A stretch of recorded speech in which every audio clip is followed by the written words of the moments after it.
स्वदेश तथा विदेशमा रहे बसेका प्यारा नेपाली दाजुभाइ तथा दिदीबहिनीहरू, नेपाल राष्ट्रका निर्माता, नेपाली समाजका समन्वयकर्ता एवं एकताको धरोहर श्री 5 बडा महाराजा धीराज पृथ्वी नारायण शाह आम नेपालीका निम्ति श्रद्धा तथा सदा स्मृतिका व्यक्तित्व भइबक्सिन्छ। मौसुफको 304औं जन्म जयन्ती तथा राष्ट्रिय एकता दिवसका उपलक्ष्यमा हामी उहाँलाई नमन गर्दै श्रद्धा सुमन अर्पण गर्दछौँ। जस्तोसुकै शक्तिसँग पनि सङ्घर्ष गरेर राष्ट्र एकीकरणमा सबै जात, सबै धर्म र सबै क्षेत्रका नेपालीको सक्रिय, सबल र सफल नेतृत्व गरेको शाहवंशीय राज संस्थाको इतिहास सबैका सामु छर्लङ्ग छ। नेपाली जनताको खुसी र समृद्धिलाई नै आफ्नो रुचि ठान्ने शाहवंशीय परम्परा रहँदै आएको छ। बडा महाराज धीराजको मार्ग निर्देशनको परिधिमा रही हामीले नेपाली जनको एकता र वृद्धिमा जोड दिँदै आएका थियौँ र छौँ। तर कालान्तरमा कतैबाट उत्पन्न अवाञ्छित भ्रमको चपेटामा देश पर्यो। झन्डै 2 दशक अघि शान्ति ल्याउँछौँ र आर्थिक प्रगतितर्फ देशलाई लैजान्छौँ र स्थायित्व दिन्छौँ भनेर सत्तामा पुगेका दलहरूको चाहना अनुसार हामीले श्री 5 र राजदण्ड जनताको नासो जनताकै सुरक्षित संरक्षणमा बुझाइ सहयोगी नियतका साथ राजकाजबाट बाहिरै रहेको सर्वविदितै छ। यो दायित्वबाट पलायन वा निषेधित राजनीतिका निम्ति कमजोरीको अनुमोदन थिएन, न त यो भावना आम जनतामा नै थियो। नारायणहिटी राजदरबारबाट हामी बाहिरिएको करिब 2 दशक बित्दा पनि देशले सामना गरिरहनु परेको सङ्कटले हामीलाई चिन्तित तुल्याएको छ।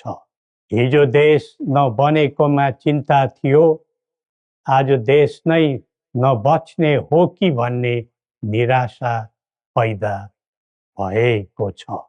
बडा महाराज धीराजबाट 22 वर्षको युवा अवस्थामै सुरु गरिबक्सेको एकीकरणको सफलता पछि आधुनिक नेपाललाई 4 वर्ण 36 जातको साझा फुलबारीको रूपमा चित्रण गरिबक्सेको थियो।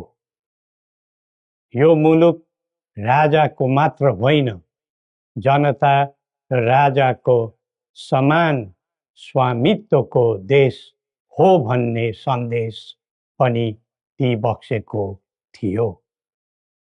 भाषण अनि जादु वा चमत्कारले यो देश बनेको होइन र बन्दैन पनि।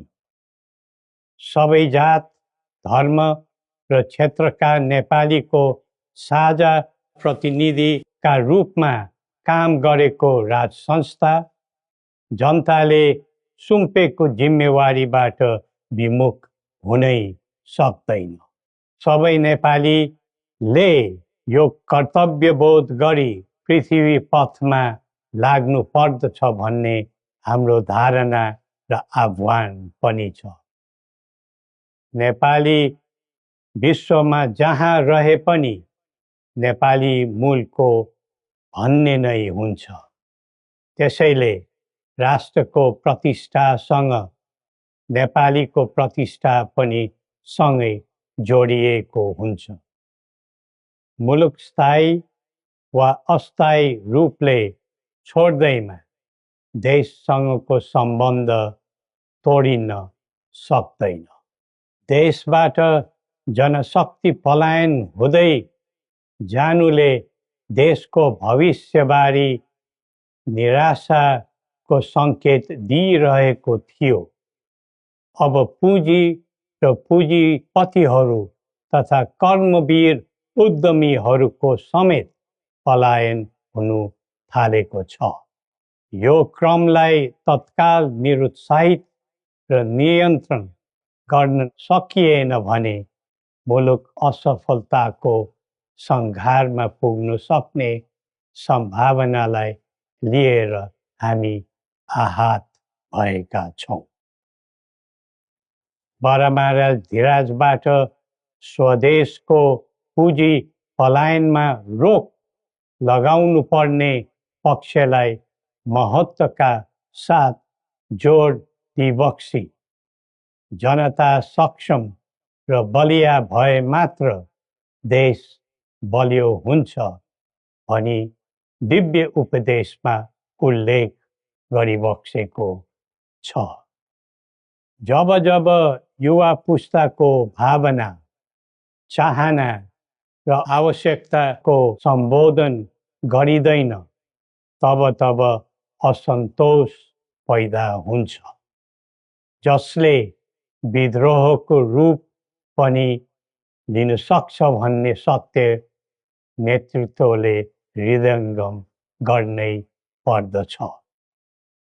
नेतृत्वले पटक पटक युवालाई प्रयोग मात्र गर्ने तर उनीहरूको आवश्यकता बुझेर काम नगर्ने प्रवृत्तिले युवामा असन्तोष जन्मेर देशमा जनधनको हानि भयो। जसरी भविष्यका कर्णधारहरूको ज्यान गयो त्यसले सबैलाई स्तब्ध बनाएको छ। युवाहरूमा भ्रष्टाचारप्रति असहिष्णुता र आइटी प्रतिस्पर्धामा अग्रताको जोश देखिनु उज्जवल भविष्यको सङ्केत हुन्। तर उन्नतिको गन्तव्यमा राजनीति चुक्यो भने अल्छीको सपना मात्र बन्न जान्छ। स्वचालित व्यक्तिले राष्ट्रको हित खोज्दै जान्छ, परिचालित व्यक्तिले अर्काको मित खोज्दै हिँड्छ।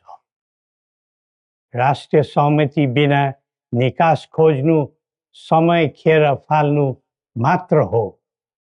समुन्नतिको यात्रामा सबै मिलेर अघि बढौँ। नेपालको संवेदनशील अवस्था र बदलिँदो भू-राजनीतिक परिस्थितिलाई बुझ्न नसक्दा हामी मित्र राष्ट्रहरूको विश्वास र भरोसा गुमाउने अवस्थामा पुगेका छौँ। असन्तुलित बन्दै गइरहेको परराष्ट्र नीति र व्यवहारले राष्ट्रिय हितमा गम्भीर असर पुगिरहेको समयमा दिव्य उपदेश र बौद्धिक दृष्टिकोणहरूको महत्त्व अझ बढ्दै गएको छ। कतिपय देशले स्वार्थको लागि कुनै न कुनै सुरक्षा कवच खोज्दैछन्। हाम्रो देशको सही छहारी शान्तिको कवच हुनै पर्दछ। नेपाल निर्माणमा मार्गदर्शी र सेनापति बरामाराजा धिराजको विरासत र वंशका प्रतिनिधिका रूपमा मेरो भूमिका स्पष्ट रहेको छ। पृथ्वी पथले वकालत गरेको राष्ट्रिय स्वतन्त्रता सबै तहका भ्रष्टाचारलाई दण्डनीय अपराध मान्ने र कसैप्रति घाह नराख्ने शान्ति क्षेत्र नेपाल नै हाम्रा अभिष्ट र माग चित्र हुन्। जनताको चाहनाबाट कझै निर्धारित हुनुपर्ने परिकल्पना पृथ्वी पथका मौलिक आकांक्षा हुन्। अन्तमा जनता र राजाले एकीकरण गरेर निर्माण गरेको नेपाल राष्ट्रको समग्र हितलाई आत्मसात गर्दै सबल राष्ट्र बनाउने महान कार्यमा सबैलाई जुटौँ र नेपाललाई फेरि उठाउँ। श्री गोरखनाथले हामी सबैलाई सत् बुद्धि दिउन्। जय नेपाल।